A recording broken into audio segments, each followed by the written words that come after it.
भाजप विरोधात पुण्यात राष्ट्रवादी आक्रमक झाली आहे। मुरलीधर मोहोळ अजित पवारांमुळेच लोकसभेत गेल्याचं वक्तव्य राष्ट्रवादीचे नेते सदानंद शेट्टी यांनी केलंय।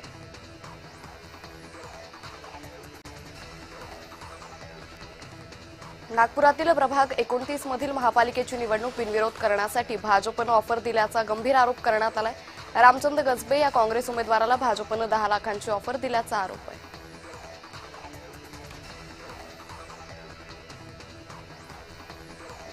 भाजपनं नाशिकमध्ये राजकीय व्याभिचार सुरू केलाय। काल सलीम कुत्ता म्हणत होते, आज काय डोबारमॅन मांजर केली असं म्हणत आहेत।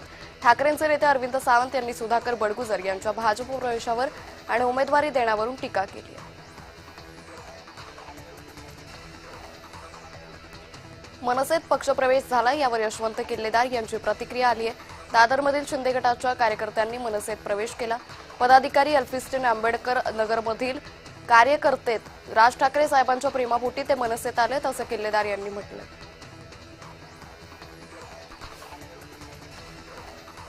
शेतकऱ्यांनी नोंदणी करून अद्यापही मका खरेदी केंद्र सुरू झाले नाही, तर मक्याचा हमी भाव 2400 रुपये असताना 1600 आणि 1700 रुपयांना मका विकण्याची वेळ आली आहे। ही जबाबदारी सरकारची आहे असं म्हणत राजू शेट्टींनी राज्य सरकारवर जोरदार हल्लाबोल केला। विलासराव देशमुख यांच्याबद्दल पक्षविरहित सर्वांना आदर आहे। त्यांच्या आठवणी कोणीही पुसू शकत नाही। निवडणुकीच्या काळात कोणीही दिलगिरी व्यक्त करत नाही, मात्र रवींद्र चव्हाण यांनी दिलगिरी व्यक्त केली आहे। कोणीही चुकीचा अर्थ काढू नये असं वक्तव्य मुख्यमंत्री फडणवीस यांनी केलं।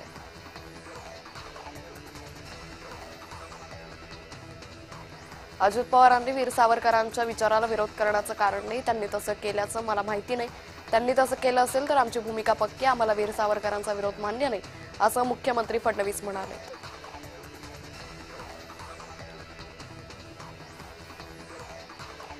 राज ठाकरे यांनी प्रभाग 22 मधील उमेदवार आशिष पाटील यांच्या कार्यालयाला भेट दिली। यावेळी राज ठाकरेंनी मी भाषण करायला आलो नाही, तुमचा उत्साह पाहायला आलोय। सर्व जागा दणदणीत निवडून आल्या पाहिजेत। पी आणि उद्धव ठाकरे यांची 11 तारखेला संयुक्त सभा आहे, तिथं मोठ्या संख्येनं या असं आवाहन राज ठाकरे यांनी केलंय।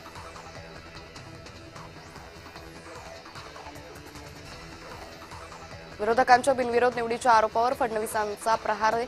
देशाच्या संसदेत आतापर्यंत 35 खासदार बिनविरोध निवडून आले, त्यातील 33 खासदार काँग्रेसच्या काळात आले, तेव्हा लोकशाही जिवंत होती। धुळ्यात 4 नगरसेवक बिनविरोध आले तर लोकशाही धोक्यात कशी असं म्हणत विरोधकांच्या आरोपाला फडणवीसांनी उत्तर दिले।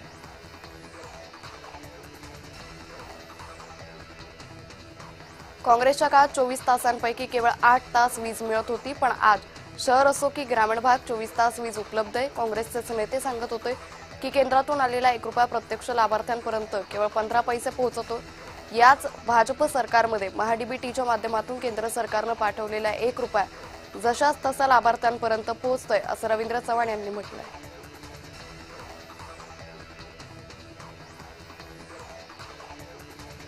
परभणी शहर महापालिकेमध्ये आतापर्यंत ऍडजस्टमेंटचं राजकारण चालत होतं। आता सर्व राजकीय पुढारी आपापले प्रभाग वाटून घेऊन स्वार्थाचं राजकारण करत होते, पण आता मुख्यमंत्री फडणवीसांच्या नेतृत्वात या महापालिकेमध्ये भाजपचा झेंडा फडकणार आहे। पालकमंत्री मेघना बोर्डीकरांनी विश्वास व्यक्त केला आहे।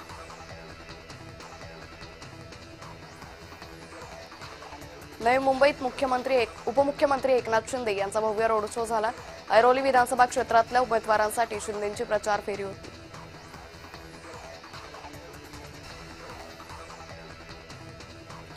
मुंबईत प्रभाग क्रमांक 58 मनसे उमेदवार वीरेन जाधव यांच्या निवडणूक कार्यालयाला राज ठाकरेंनी भेट दिली। शिवसेना प्रभाग 192 दादरच्या पदाधिकाऱ्यांनी राज ठाकरेंच्या उपस्थितीत मनसेत प्रवेश केला। मंत्री शंभूराज देसाईंनी सुषमा अंधारेंवर टीका केली आहे। सातारा जिल्ह्यातील कायदा सुव्यवस्थेची काळजी सुषमा अंधारेंनी करू नये। साताऱ्याची कायदा सुव्यवस्था अबाधित आहे। सुषमा अंधारेंना मुंबईत बसून बोलायला काय लागतं असंही देसाई म्हणाले।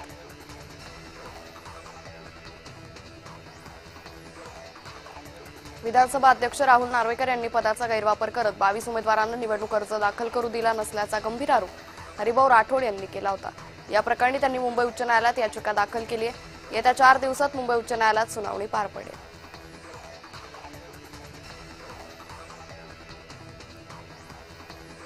मुख्यमंत्री देवेंद्र फडणवीसांनी जळगावात भव्य रोड शो केला।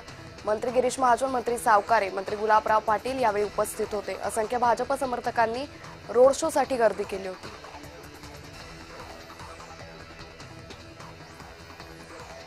माजी आमदार नितीन भोसले यांनी शिवसेनेत प्रवेश केलाय। उपमुख्यमंत्री एकनाथ शिंदे यांच्या उपस्थितीत त्यांचा पक्षप्रवेश झाला। नितीन भोसले यांनी काही दिवसांपूर्वी भाजपात प्रवेश केला होता।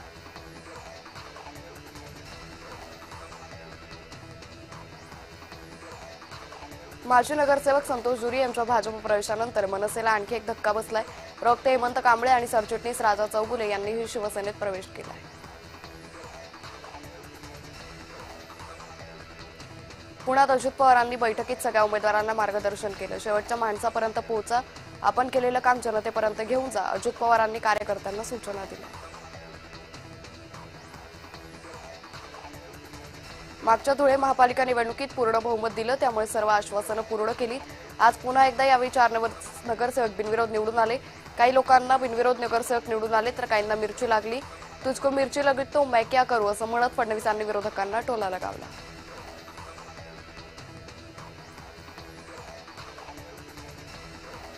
नागपूर महानगरपालिका निवडणुकीसाठी काँग्रेसचा जाहीरनामा प्रसिद्ध झालाय। 20 सूत्री काँग्रेसनं आखलाय।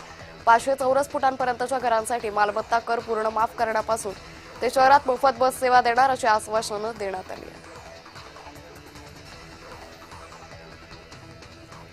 सोलापुरातील होडगी रस्त्यावरील एका हॉटेलच्या प्रांगणात महाविकास आघाडीच्या वतीनं प्रचाराचा नारळ फोडण्यात आला। माजी केंद्रीय गृहमंत्री सुशील कुमार शिंदे यांनी यावेळी भाजपवर जोरदार टीका केली।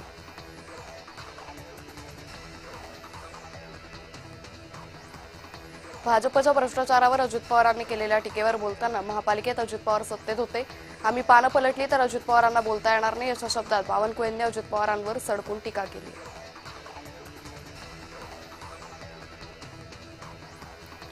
स्वर्गीय विलासराव देशमुख यांच्याविषयी कोणतेही द्वेषपूर्ण वक्तव्य प्रदेशाध्यक्ष रवींद्र चव्हाणांनी केलेलं नाही।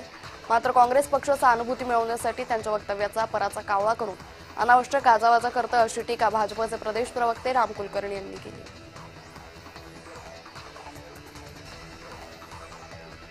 निवडणुकीच्या तोंडावर हरामाचे पैसे कमावून लोकांना देण्याचा काहींचा इरादा आहे। मात्र नवी मुंबईतील जनता सुज्ञ असून अशा प्रलोभनांना बळी पडणार नाही। पैसा वाटून मतं खरेदी करण्याचा प्रयत्न जनता ओळखून असा थेट टोला वनमंत्री गणेश नाईकांनी विरोधकांना लगावला।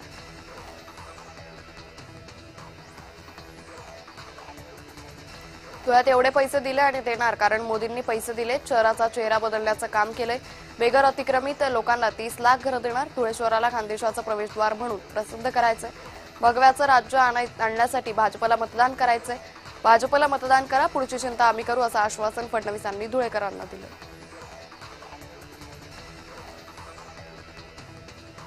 दोन्ही राष्ट्रवादी एकत्र येण्यासंदर्भात एकनाथ खडसेंनी सूचक विधान केलंय। राष्ट्रवादीचा डीएनए एकच असल्यानं दोन्ही राष्ट्रवादी भविष्यात एकत्र येतील याची शक्यता नाकारता येत नाही असं शरद पवार गटाचे आमदार एकनाथ खडसे म्हणाले।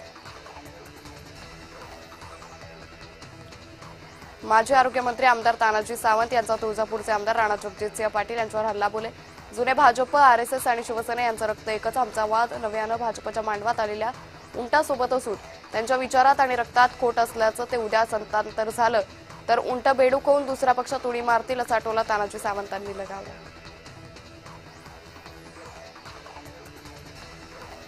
बुलडाणा जिल्ह्यात केंद्रीय मंत्री प्रतापराव जाधव यांच्या होमपिचवर त्यांना दुसरा धक्का बसलाय। विधानसभेनंतर आता नगरपालिका ही ठाकरे सेनेच्या ताब्यात गेली आहे। पालिका निवडणुकीतही हा चमत्कार दिसेल असा विश्वास आमदार सिद्धार्थ खरात यांनी व्यक्त केलाय।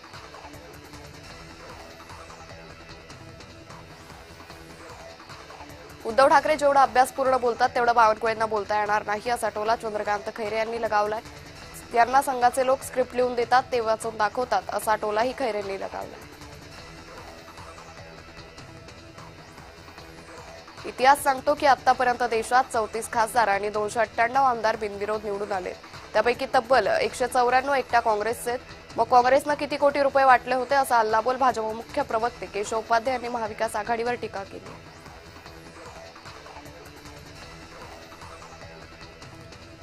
रवींद्र चव्हाणांच्या विलासराव देशमुखांवरील वक्तव्यावर विजय वडेट्टीवारांनी टीका केली आहे। विलासरावांचं नाव मिटवायची ताकद या महाराष्ट्रात कोणाचीच नाही। भाजपचे लोक सत्तेसाठी मोहन भागवत, गोळवलकर, गुरुजींचे सुद्धा विचार मिटवतील अशी खोचक टीकाही वडेट्टीवारांनी केली।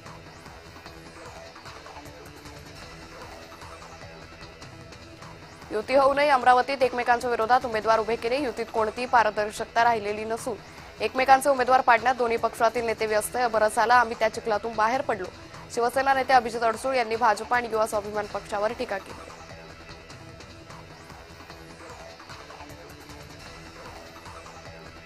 सांगलीत शिवसेना ठाकरे गटाच्या उमेदवाराच्या आईनं आत्महत्येचा प्रयत्न केलाय. मुमताज गवंडी असं उमेदवाराच्या आईचं नाव आहे. मुस्लिम समाज आणि राष्ट्रवादीच्या लोकांनी दबाव टाकल्यानं ही घटना घडल्याचा आरोप गवंडी कुटुंबियांनी केला आहे.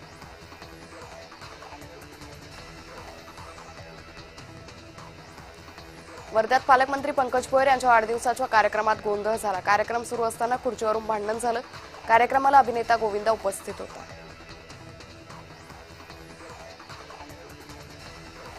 अकोल्यातील काँग्रेसचे ज्येष्ठ नेते हिदायत पटेल यांच्यावर जीवघेणा हल्ला झालाय. त्यांच्या मूळ गावातील राजकीय संघर्षातून मतीन पटेल गटानं हिदायत पटेल यांच्यावर चाकू हल्ला केल्याची प्राथमिक माहिती आहे. रवींद्र चव्हाणांच्या विलासराव देशमुखांच्या वक्तव्यावर रावसाहेब दानवेंनी स्पष्टीकरण दिले. लातूरमधली सगळी कामं पूर्ण करू आणि तुम्हाला विलासरावांची आठवण येऊ देणार नाही असा चव्हाणांचा उद्देश होता असं दानवे यांनी म्हटलं. तुळजाभवानीच्या भक्तांना आता प्रसाद म्हणून ड्रग्जची पुडी दिली जाईल अशा शब्दात आमदार तानाजी सावंत यांनी ड्रग्ज प्रकरणावरून घणाघात केलाय. ड्रग्ज प्रकरणातील जमिनीवर सुटलेल्या विनोद गंगणे याला नगराध्यक्ष केल्यावरून आमदार तानाजी सावंतांनी ही टीका केली.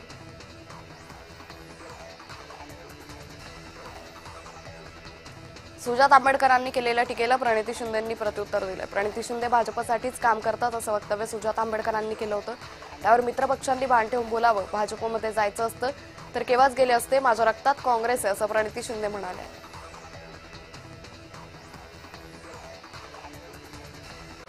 भाजप नेते दिनकर पाटील यांनी त्यांचे बंधू दशरथ पाटील यांच्यावर हल्लाबोल केलाय. दशरथ पाटील 25 वर्षांनी घराबाहेर निघतात. विधानसभा निवडणुकीत दशरथ पाटलांना फक्त 80 मतं मिळाली असं म्हणत त्यांनी टोला लगावलाय.